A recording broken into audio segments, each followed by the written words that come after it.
Jake Morrison sat in the cold marble chair and watched the aliens argue about his species. The Galactic Council chamber stretched high above him with walls that sparkled like stars. He had been coming here for 5 years as Earth's main ambassador. Today would be his last day. The Zeltharian delegate stood tall like a walking crystal tower. Its voice rang through the chamber like broken glass. Humans are too violent for our peaceful galaxy. They fight in every conflict they find. They build weapons faster than they build schools. We cannot trust them. Jake kept his face calm, but his hands were tight on the chair arms. He had heard these words many times before. The other aliens nodded their strange heads and made sounds of agreement. The aquatic Murtani delegate spoke next with a voice like bubbling water. The humans interfere in our business. They send their ships where they are not wanted. They tell us how to solve our problems. They think they know better than species that have lived for millions of years. More nods came from around the chamber. Jake looked up at Dr. Lisa Carter, who sat in the human observation area. She was the smartest person he knew and had spent 10 years working with alien scientists. Her face showed no emotion, but Jake could see the sadness in her eyes. The Vorthic Empire representative was a massive creature covered in thick armor plates. When it spoke, the whole chamber shook. Humans expand too fast. They claim new worlds every year.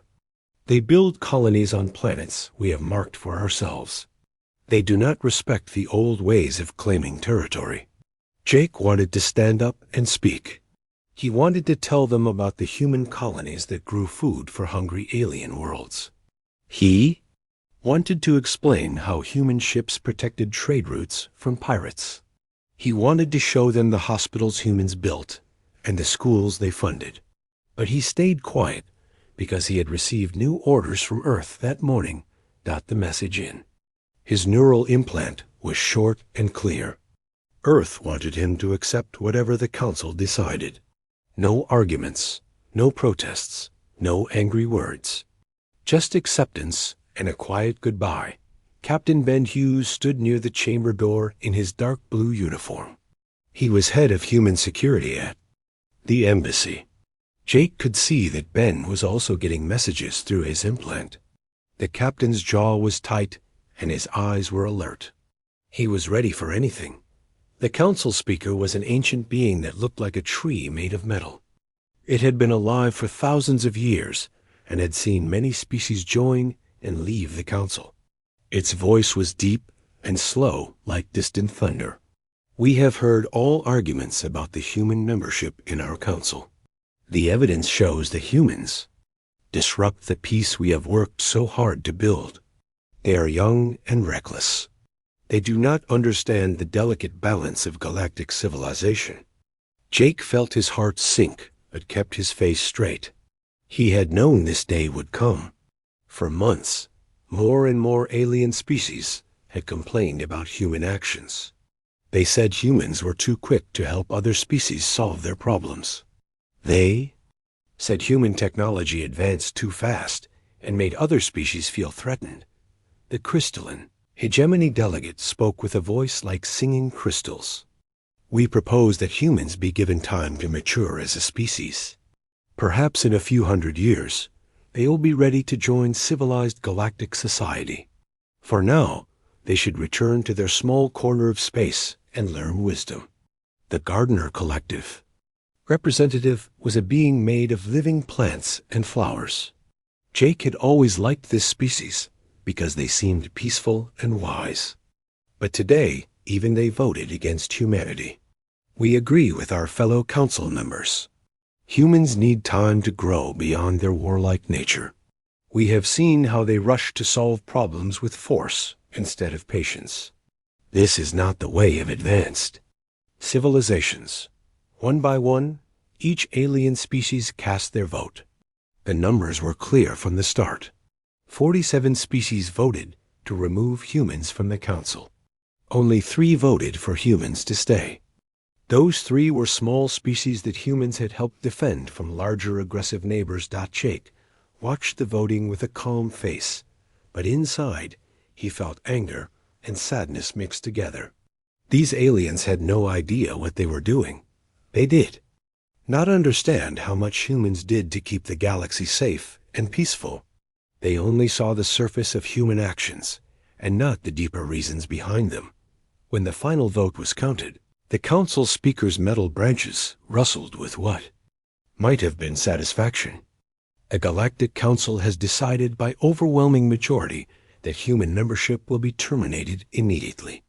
The human delegation has 7 days to conclude their affairs and depart from council space. The chamber fell silent. All eyes turned to Jake. This was the moment when most species would stand up and argue. They would demand a recount or appeal to higher authorities. They would threaten economic sanctions or military action. They would make dramatic speeches about injustice and short-sighted decisions. Jake stood up slowly. His legs felt heavy and his chest was tight. He looked around the chamber at all the alien faces watching him. Some looked satisfied. Others seemed worried about what humans might do in response to this insult. The United Earth government acknowledges the council's decision, Jake said in a clear voice that carried to every corner of the chamber. We will begin our withdrawal immediately. We thank the council for the years of cooperation we have enjoyed. The aliens looked surprised. They had expected anger or threats, or at least some kind of emotional outburst. Instead, Jake simply nodded politely to the council speaker and walked toward the exit. Ben Hughes fell into step beside him, along with the rest of the human delegation. As they left the chamber, Jake could hear whispers starting among the alien delegates. They were confused by the calm human response. Some seemed almost disappointed that there had not been more drama. Lessa Carter joined them in the hallway outside the chamber. Her face was pale but determined. The research teams are already packing their equipment, she said quietly.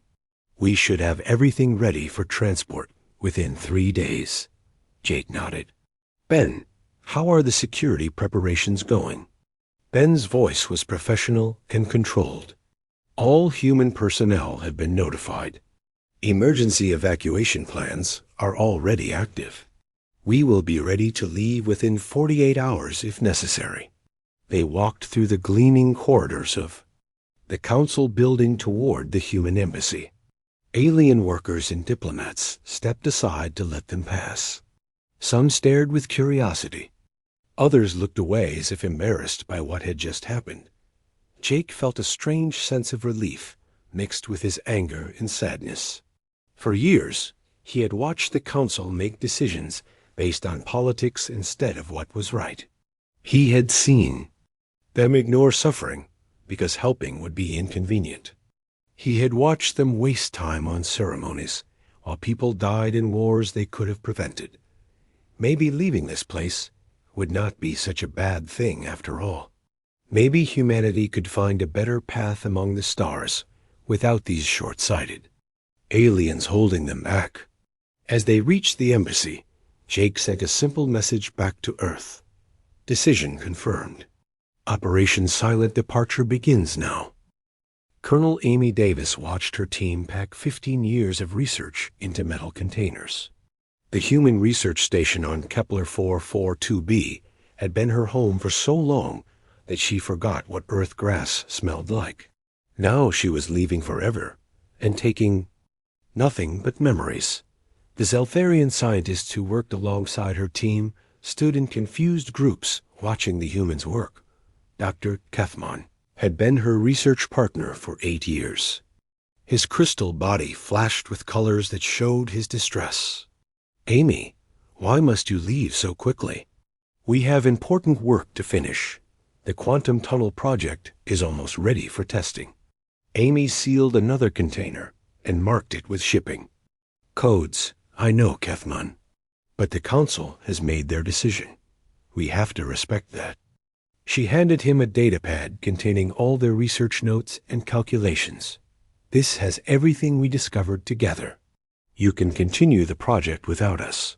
Kethmon took the datapad with trembling crystal fingers. But you understand the mathematics in ways we do not. Your human minds see connections that we miss. How can we continue without your insights? Amy felt sadness tighten her throat, but kept her voice steady. You are brilliant scientists. You will find a way. What she did not tell him was that the quantum tunnel equations required intuitive leaps that seemed natural to human thinking. The aliens could follow the math perfectly, but they could not make the creative jumps needed to solve new problems. She knew the project would probably fail without human involvement, but orders from Earth were clear. Leave everything behind and depart quietly. 3,000 light-years away, Commander Steve Parker was leading the final human patrol through the disputed zones. His small fleet of 6 ships had been keeping peace in this region for 20 years. Pirates and raiders from a dozen species used to terrorize merchant vessels traveling these trade routes. Now they hid in asteroid fields and watched the human ships with hungry eyes. Steve's communications officer turned to him with worry on her face. Sir, we are getting distress calls from 3 different merchant convoys.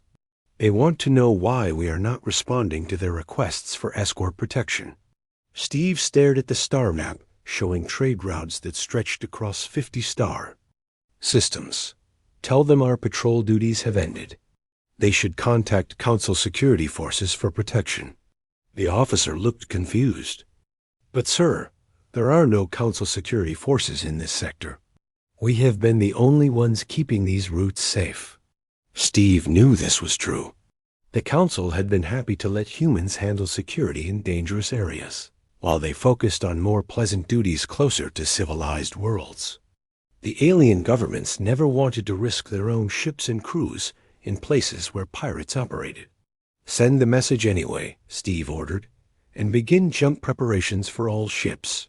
We are going home. On the industrial world of Gamma Centauri, human engineers were shutting down the massive atmospheric processors they had built to make the planet livable. The machines were the size of cities and had been running perfectly for 30 years. Without them, the planet's air would become poisonous within months. Engineer Rick Stone looked at the complex control systems one last time. He had designed half of these machines himself and knew every circuit and component. The alien technicians who would take over had been trained to follow maintenance procedures, but they did not really understand how the systems worked. The instruction manuals are complete, Rick told the Vorthic plant manager. Everything you need to know is written down in detail. The manager's armored head nodded slowly. Your machines are very complicated. Are you certain we can operate them safely? Rick wanted to say no. The atmospheric processors required constant small adjustments based on weather patterns, seasonal changes, and industrial output from other parts of the planet. The adjustments seemed obvious to human engineers, but required a kind of flexible thinking that aliens found difficult. Follow the manuals exactly, and you should be fine, Rick said. He did not mention that the manuals could not cover every possible situation. They could not teach the intuitive understanding that came from working with complex systems for many years. On Earth, President Karen Lewis stood before cameras in the White House and addressed not just her own planet, but every human colony in space. Her words were broadcast to millions of humans working on alien worlds, serving on mixed crews, and living in distant settlements. My fellow humans, the Galactic Council has chosen to end our membership in their organization. This decision brings sadness, but also opportunity. We came to the stars seeking friendship and knowledge. We have gained both, even if some do not value what we offered in return. She paused and looked directly into the camera. We will not leave in anger or bitterness. We will depart with dignity and grace. We will show the galaxy what it means to accept disappointment with class and strength. The President's words reached human settlements across known space.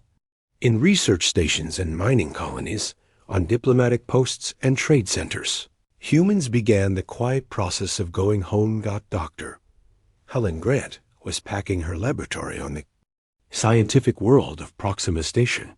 She had spent 12 years studying alien biology and had made discoveries that could help treat diseases across multiple species.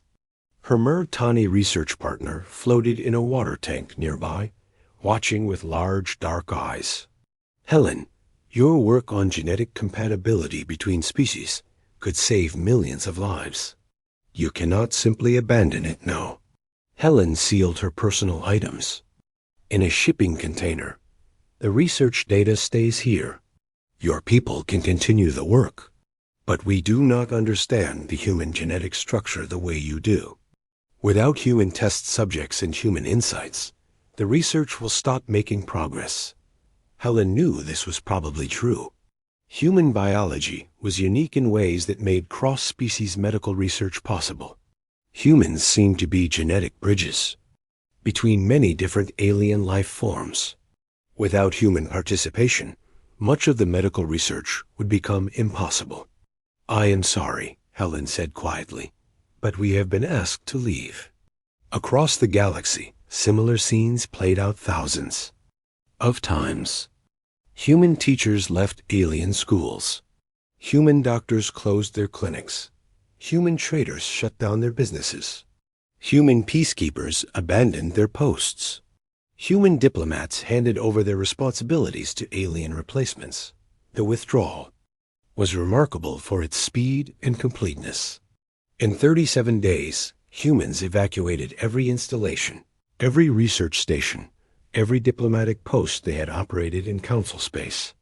They left behind infrastructure they had built, technology they had developed, and relationships they had spent decades creating. What made the evacuation even more remarkable was its peaceful nature. There were no angry protests or sabotage attempts. Humans did not destroy equipment or delete research data. They did not make threats or demand compensation for their investments. They simply packed their belongings and left.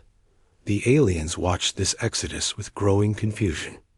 Most species that were expelled from the council fought the decision or at least complained loudly about unfair treatment. Some tried to bargain for partial membership or special exceptions.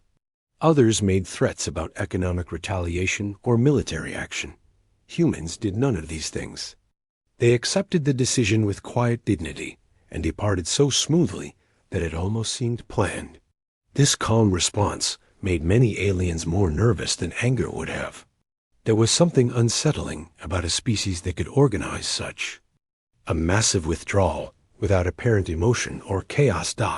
As the last human ships left council space, they carried with them something the aliens did not yet understand. They took the countless small acts of service that had kept galactic civilization running smoothly. They removed the creative problem-solving that had made impossible projects work. They withdrew the flexible thinking that had adapted to unexpected challenges. The galaxy suddenly felt larger and emptier, though few aliens could explain why. Trade Minister Valther stared at the reports on his desk and felt his stomach twist with worry. 6 months had passed since the humans left council space, and the numbers were getting worse every week. Piracy attacks had increased by 300% in the Outer Rim territories.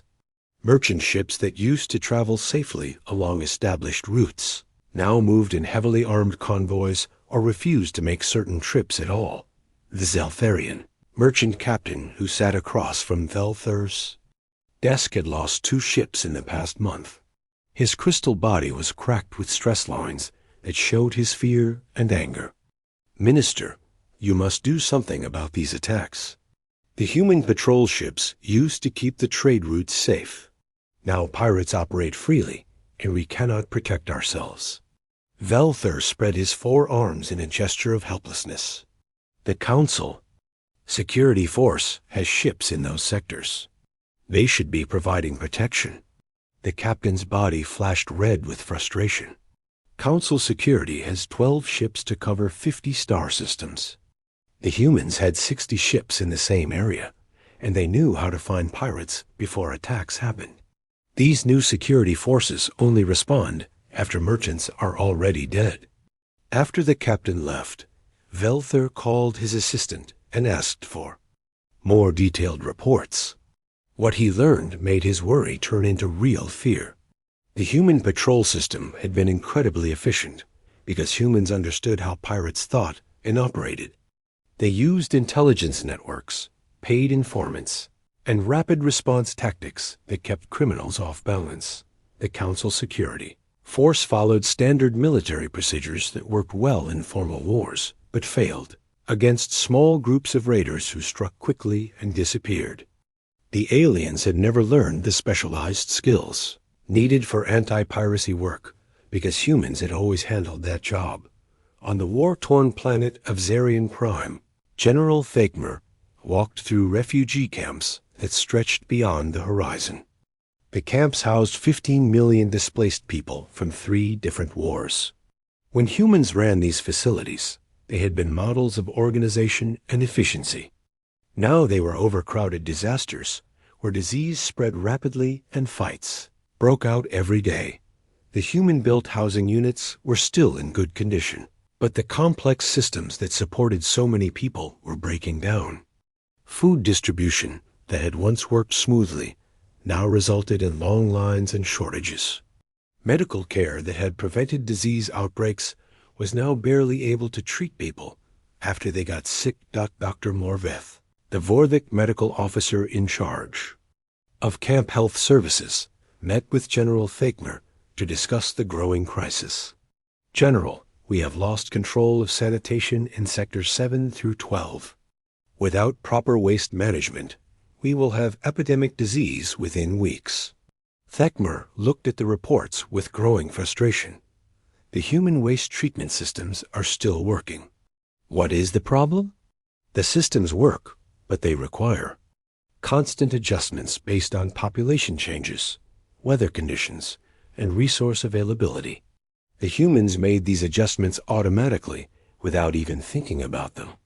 We follow their written procedures exactly, but there are thousands of small decisions that are not covered in any manual. The general realized that humans had not just built the refugee camps. They had managed them with an intuitive understanding of how to make large groups of different species live together peacefully.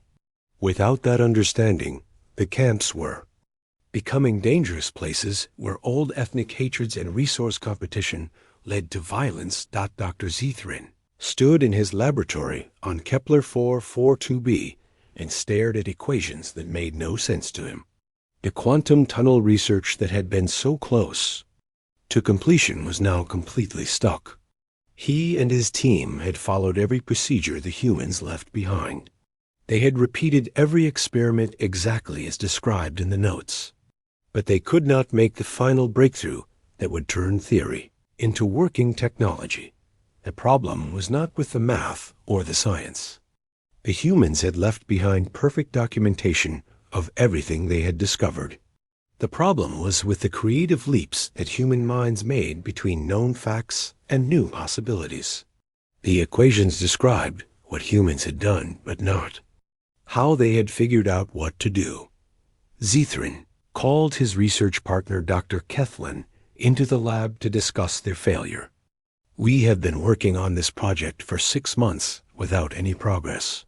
The human notes are complete and accurate, but there are gaps in the reasoning that we cannot bridge. Kethlin's crystal body flickered with patterns of confusion.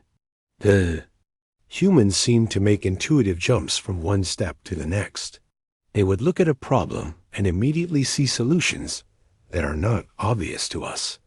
How did they develop this ability? I think it comes from their chaotic way of thinking.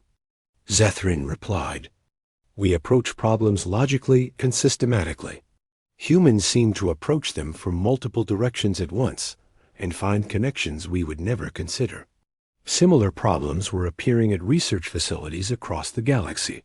Joint scientific projects that had been making rapid progress under human leadership were now moving slowly or stopping completely.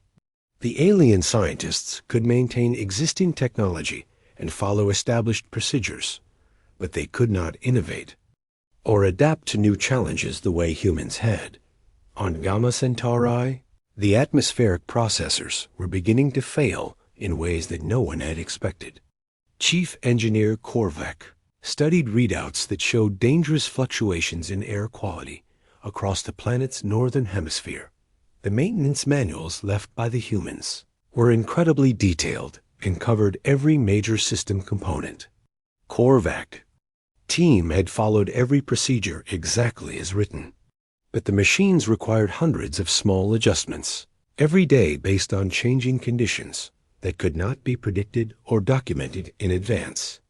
The pressure readings in Sector 9 are outside normal parameters, reported his assistant. The manual says to adjust the intake valves, but it does not specify how much or for how long. Korvac felt the weight of responsibility for an entire planet's breathable atmosphere. Try small adjustments and monitor the results. That is what the humans seemed to do. But the humans had not just made small adjustments at random. They had understood the complex interactions between different system components and could predict how changes in one area would affect conditions elsewhere. Without that understanding, Korvac's team was essentially guessing about adjustments that could affect millions of lives. Council Speaker Morgan called for emergency reports from all member worlds 6 months after the human departure.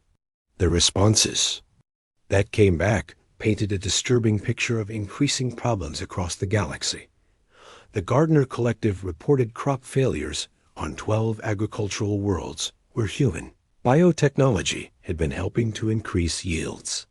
Without human genetic engineering expertise, the plants were reverting to lower productivity varieties that could not feed growing populations. The crystalline hegemony described infrastructure failures on their colony worlds where human engineering had solved complex technical challenges.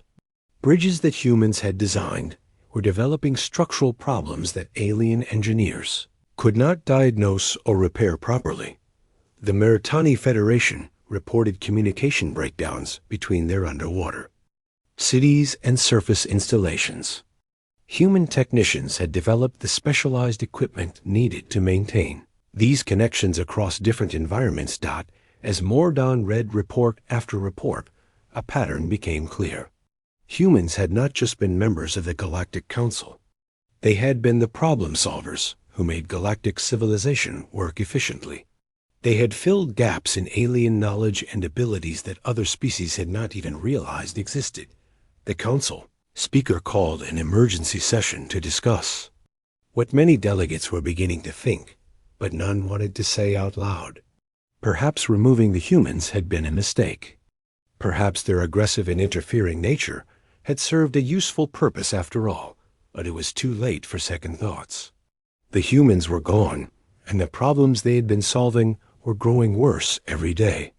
The galaxy was beginning to understand what it had lost, but that understanding came too late to prevent the disasters that were already beginning to unfold. Admiral Crixtos received the first reports of the Kethfor swarm invasion while eating his morning meal on the flagship of the combined fleet. The messages came from outer rim colonies in the Perseus, armed and described massive bioships that moved like living creatures through space. By the time he finished reading the reports, 17 star systems had gone silent. The Kethvar were a hive-minded species from beyond the galaxy's edge that had never been seen before. Their ships looked like giant insects with weapons that fired living projectiles. They consumed everything they conquered, stripping planets of all organic matter and leaving behind empty rocks floating in space. Crixtos called an emergency meeting of all fleet commanders in the sector. When they gathered in his command center, he could see worry and confusion in their alien faces. These officers had trained for years under human military advisors who had taught them modern space combat tactics. But now they were on their own. "The swarm is moving faster than our scouts can track them," reported Commander Veltesh of the Vorthik Battle Group. "They seem to know exactly where our weak points are, and they strike with perfect coordination." Fleet Captain Mordolan of the Seltharian forces added more bad news. Our separate fleets cannot communicate effectively in battle. The humans developed the coordination protocols that allowed different species to fight together. Without their oversight, we are fighting as individual groups instead of as a unified force. Crixtos studied the tactical displays showing the swarm's advance. The bioships moved in patterns that seemed random, but were actually highly organized. Human military strategists would have recognized the attack formations and developed counter-strategies. The alien commanders had been trained to follow human plans, but not to create new ones.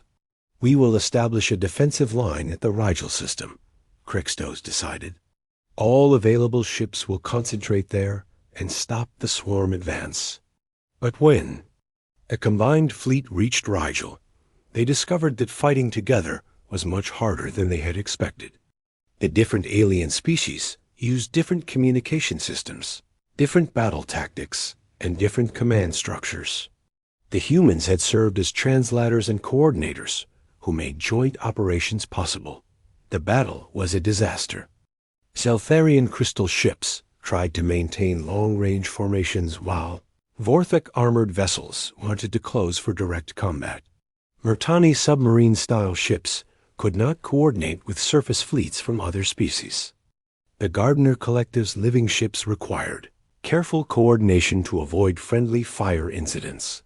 The Kethvar swarm tore through the confused alien forces like a knife through soft flesh. Their bioships worked together with perfect unity, while the combined fleet stumbled over its own communication failures and tactical disagreements. Within 6 hours, half the alien fleet was destroyed, and the survivors were retreating in panic. The refugee crisis that followed the military defeat was beyond anything the galaxy had ever experienced. Billions of people fled the advancing swarm in whatever ships they could find. The resettlement systems that humans had built and managed were instantly overwhelmed by numbers they had never been designed to handle. Camp Administrator Velinari stood on the observation deck of Haven Station and watched transport ships arrive with desperate refugees, packed into every available space. The station had been built to process 50,000 people per month. Now they were receiving 50,000 people per day.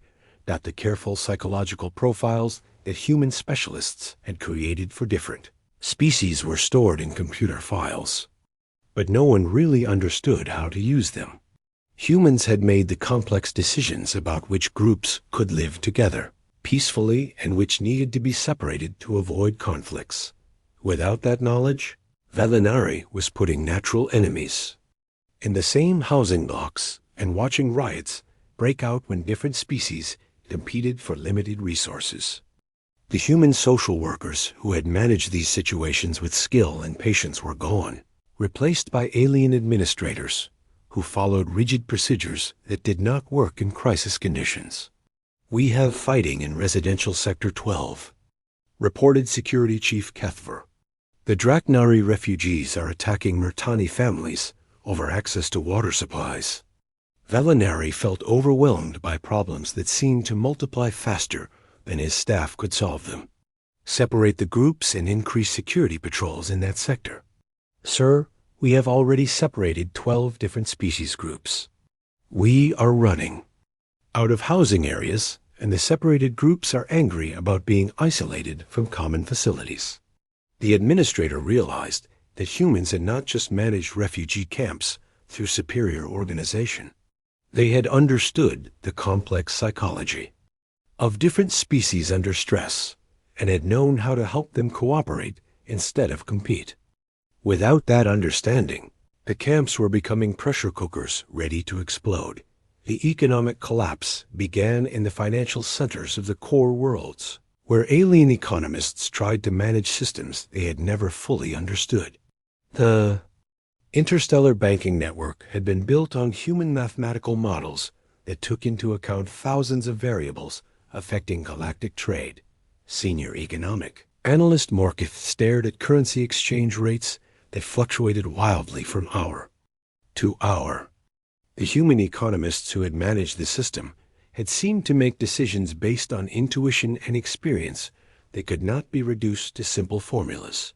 The Vorthic credit has lost 40% of its value against the Zeltharian energy unit in just 3 days, his assistant reported. Our mathematical models cannot predict what will happen next.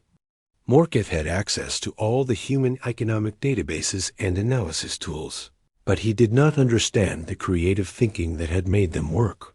Humans had been able to spot patterns in chaotic market behavior and make adjustments that prevented economic disasters. Implement emergency stabilization protocols, Morkith ordered, though he was not sure what effect they would have. The protocols had been designed by humans for specific situations that might never occur again. They were not flexible enough to handle the unique combination of military crisis, refugee emergency, and infrastructure failures that now threatened the galactic economy.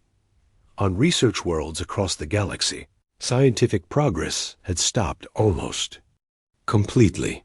The breakthrough discoveries that had been happening regularly under human leadership were now just memories. Alien scientists could maintain existing technology and follow established procedures, but they could not innovate or adapt to new challenges. Dr. Val Thron worked in a genetics laboratory that had been making rapid progress on treating diseases that affected multiple species. The research had been based on human understanding of how different biological systems could be made compatible. We have been trying to replicate the human immune system research for 8 months without success, he told his research team. The procedures are documented perfectly, but we cannot achieve the same results. His assistant Dr. Moriath offered a possible explanation. The humans seem to understand biological systems in ways that are different from our scientific methods. They would look at genetic patterns and immediately see possibilities that are not obvious to us. How can we learn to think like humans when humans are no longer available to teach us? Velthrin asked. It was a question that researchers across the galaxy were asking without finding good answers in the council chambers on Nexus Prime. Emergency sessions had become daily events as reports of new disasters arrived constantly. Council Speaker Morden faced delegates who were demanding action to address problems that seemed to grow worse every day. The Kethver swarm has conquered 37 star systems and shows no signs of slowing down, reported Defense Minister Kethval. Our military forces cannot coordinate effectively without human leadership and tactical expertise. Trade Minister Velther added to the bad news. Interstellar commerce has declined by 60%. Pirates operate freely in areas where human patrols once maintained order. Economic systems that humans managed are failing across the galaxy. The Murtani delegate spoke with bubbling urgency. Our underwater cities are losing contact with surface installations.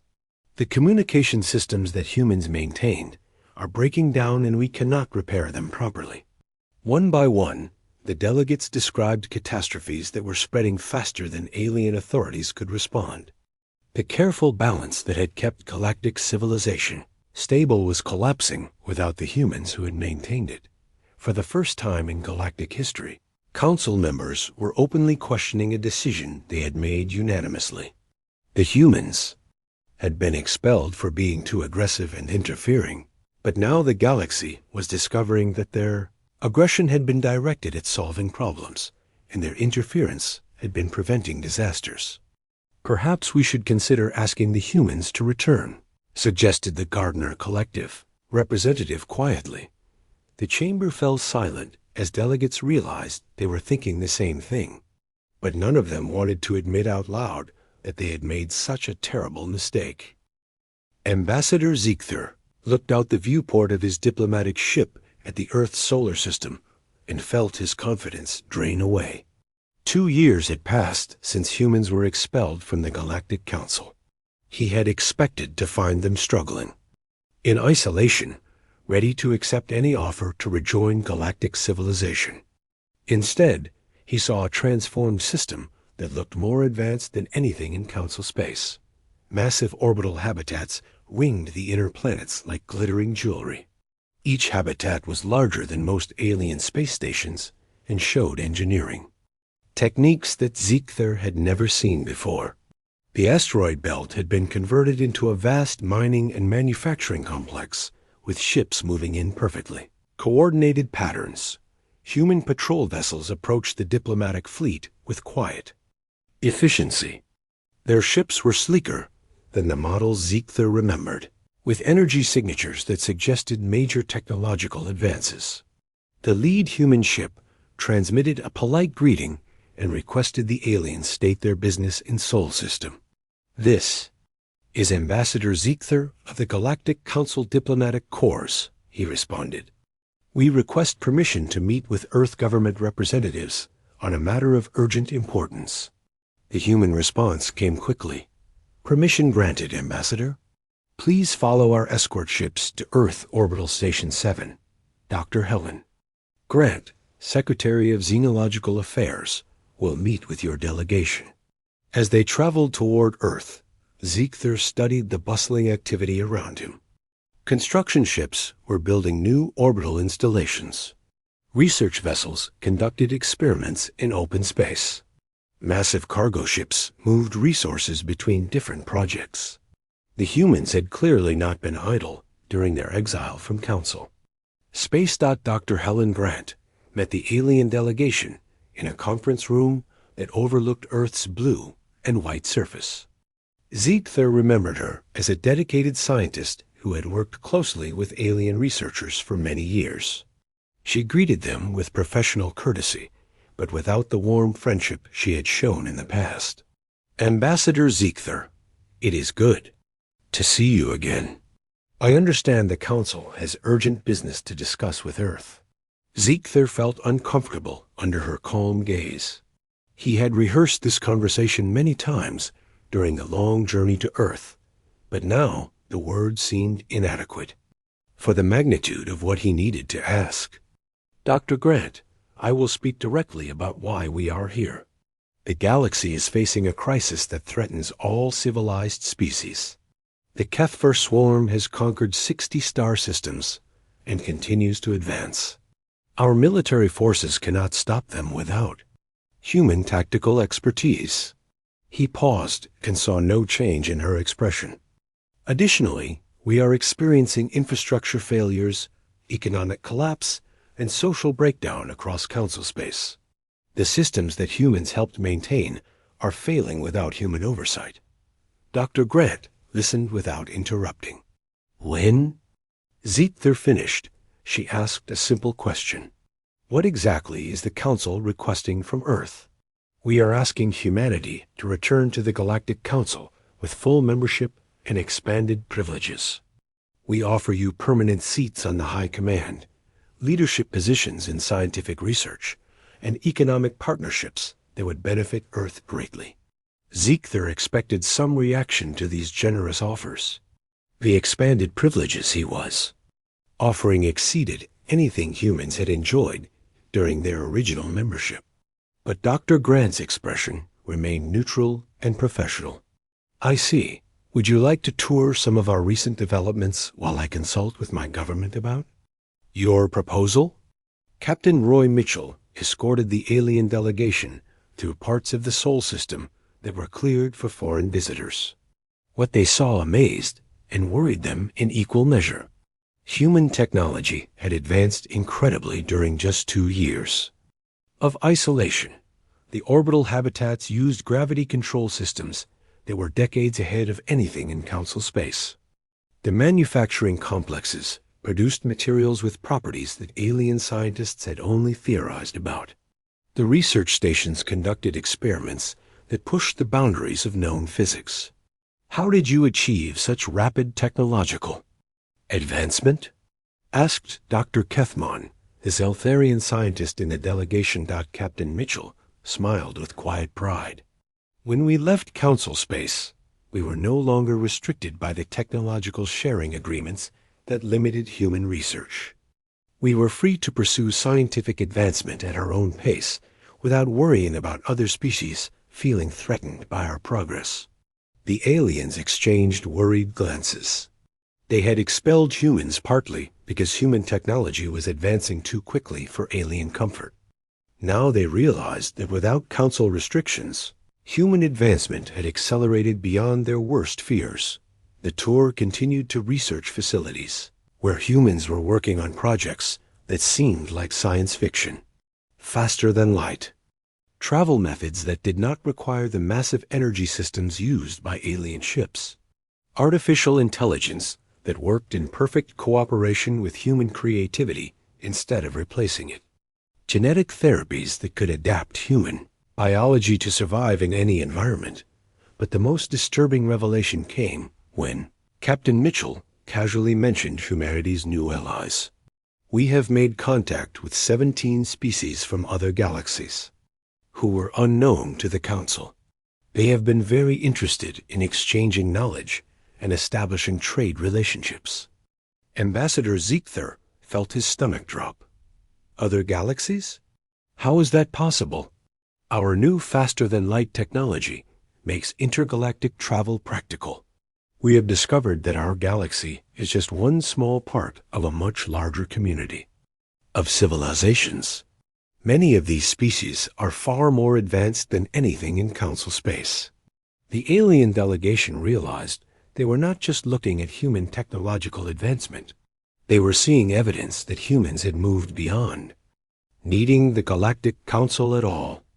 While the Council had been struggling with the problems humans used to solve, humans had found new friends and opportunities among civilizations that valued their abilities.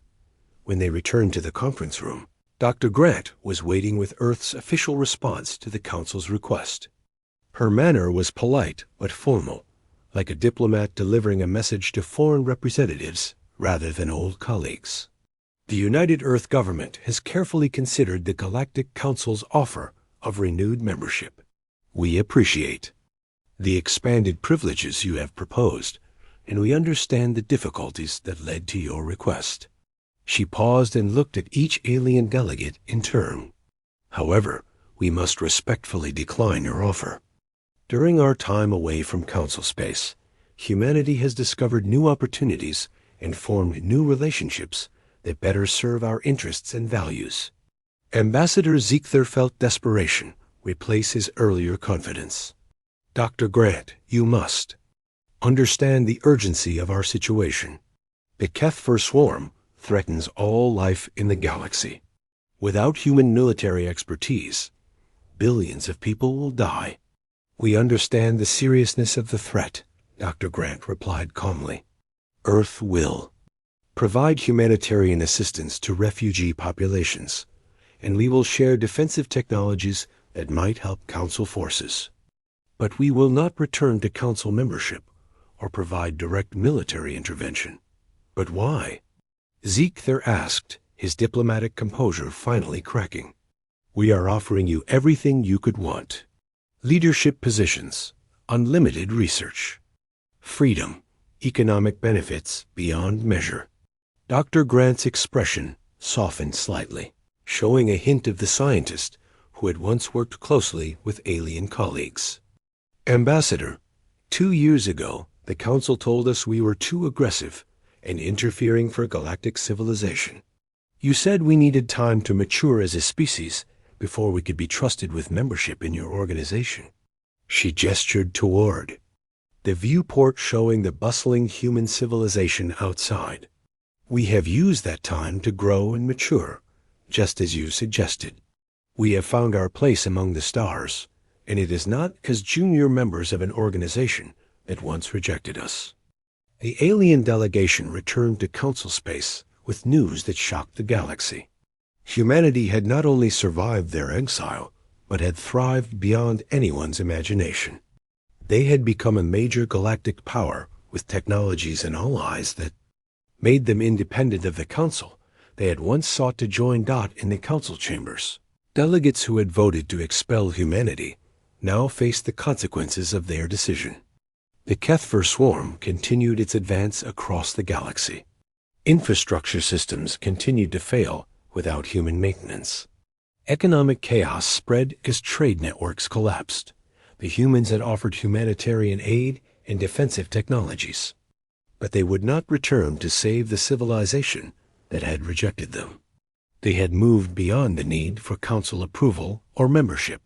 They had found their own path among the stars, and it led away from the galaxy that had cast them out. Council. Speaker Morden addressed a chamber filled with desperate delegates who now understood what they had lost. The humans have declined to rejoin our organization. We must face the current crisis with our own resources and abilities. The irony was not lost on any of them. They had expelled humans for being too independent and aggressive. Now that same independence had made humans too successful to need the Council's friendship. The galaxy had learned too late that quiet competence was more valuable than loud complaints, and that sometimes the most devastating response to rejection was simply walking away to find something better.